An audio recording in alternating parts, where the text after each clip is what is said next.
Hello, ഇന്ന് നമ്മുടെ സിദ്ധൂട്ടൻ സുന്ദരനായിട്ട് അമ്പലത്തിലൊക്കെ പോയിട്ട് വന്നിട്ടിരിക്കുവാണ് കേട്ടോ. വൈകുന്നേരത്ത് അവന് നാളെ രാവിലെ ഒരു ടങ് ടൈയുടെ സർജറി ഉണ്ട്. അത്ര വലിയ സർജറി അല്ല, എന്നാലും എല്ലാവർക്കും ഒരു ടെൻഷനാണ്.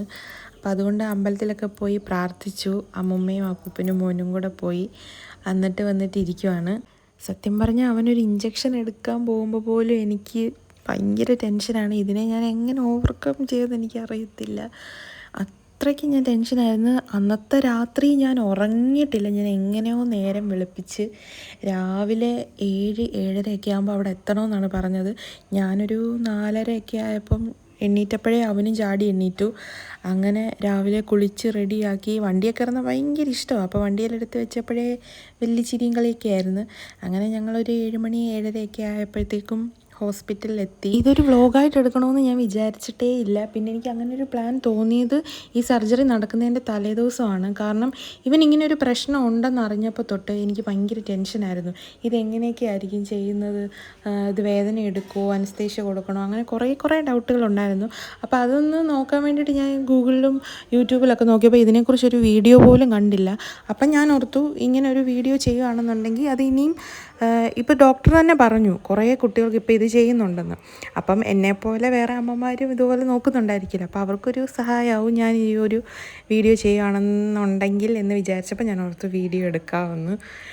അങ്ങനെയാണ് വീഡിയോ എടുത്തത്. ഇവന് കറക്റ്റ് ഒരു 4 മാസം ഉള്ളപ്പോഴാണ് ഈ ഒരു ടങ് ടൈ ഉണ്ടെന്ന് ഞങ്ങൾ കണ്ടുപിടിക്കുന്നത്. അത് ചേട്ടൻ്റെ അച്ഛനാണ് ഇത് കണ്ടുപിടിച്ചത്. ഇവൻ ഇതുപോലെ നാക്കിന് കെട്ടുണ്ടെന്ന് തോന്നുന്നു, ഡോക്ടറിനെ ഒന്ന് കാണിക്കണമെന്ന് പറഞ്ഞു. അപ്പം ഞങ്ങൾ നോർമൽ ചെക്കപ്പിന് പോയപ്പോൾ ഞങ്ങൾ ഡോക്ടറിനെ ഒന്ന് ജസ്റ്റ് പറഞ്ഞു ഇതുപോലെ അവന് നാക്കിന് കെട്ടുണ്ടെന്ന് തോന്നുന്നു, അച്ഛൻ ഇതുപോലെ പറഞ്ഞെന്ന് പറഞ്ഞപ്പോൾ ഡോക്ടർ പറഞ്ഞു നാക്കിന് കെട്ടുണ്ട്, പക്ഷേ ഇപ്പോൾ ഒന്നും ചെയ്യേണ്ട, അത് അവനൊരു 1 വയസ്സാകുമ്പം കൊണ്ടുപോരെ, എന്നിട്ട് നമുക്കൊരു പീഡിയാട്രിക് സർജനെ കാണിക്കാമെന്ന് പറഞ്ഞു.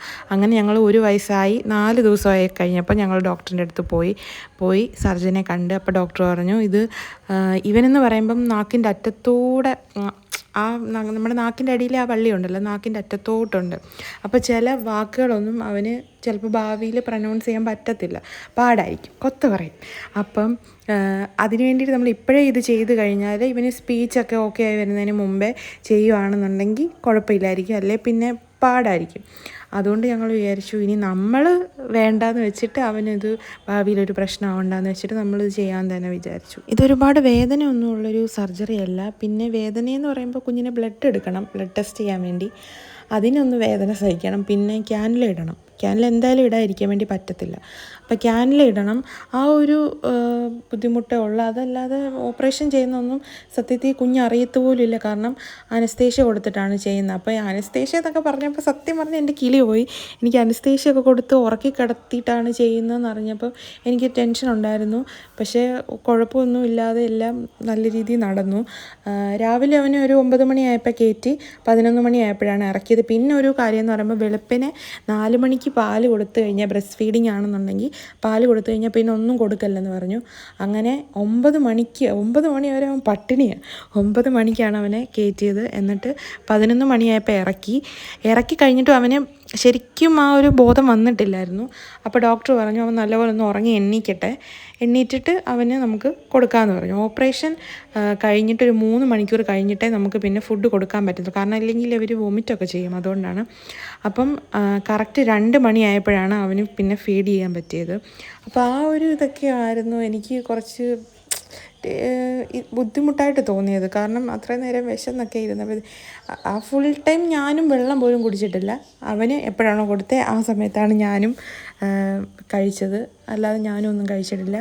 വേറെ അല്ലാതെ ഇതിനകത്ത് ടെൻഷൻ അടിക്കാൻ വേണ്ടിയിട്ടൊന്നുമില്ല. നാക്കിൻ്റെ അടി ജസ്റ്റ് ആ വള്ളി ഒന്ന് കട്ട് ചെയ്ത് വിടത്തേ ഉള്ളൂ. അത് കരിച്ചാണെന്ന് തോന്നുന്നു.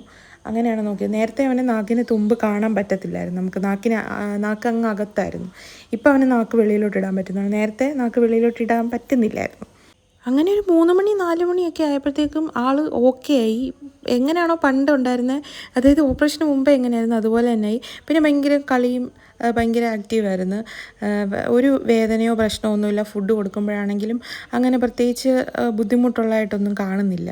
ഈ സർജറി കഴിഞ്ഞ് രണ്ടാമത്തെ ദിവസമാണ് ഞാൻ ഈ വീഡിയോ എഡിറ്റ് ചെയ്യുന്നത്, വോയിസ് ഓവർ കൊടുക്കുന്നത്. അപ്പം ഇതുവരെ അവന് പ്രത്യേകിച്ച് വേദന ഉള്ളതായിട്ടോ അവിടുന്ന് ബ്ലീഡിങ്ങോ അങ്ങനെ കളർ ചേഞ്ചോ ഇതുവരെ അങ്ങനെയൊന്നും ഇല്ല. അതോ അങ്ങനെ എന്തെങ്കിലും ഉണ്ടെങ്കിൽ ഞാൻ അത് ഷോർട്ട് വീഡിയോ ആയിട്ട് അപ്ഡേറ്റ് ചെയ്യാം. അപ്പോൾ ഇത് നിങ്ങൾക്കൊരു ഇൻഫോർമേറ്റീവ് വീഡിയോ ആയിട്ട് ഞാൻ വിചാരിക്കുന്നു.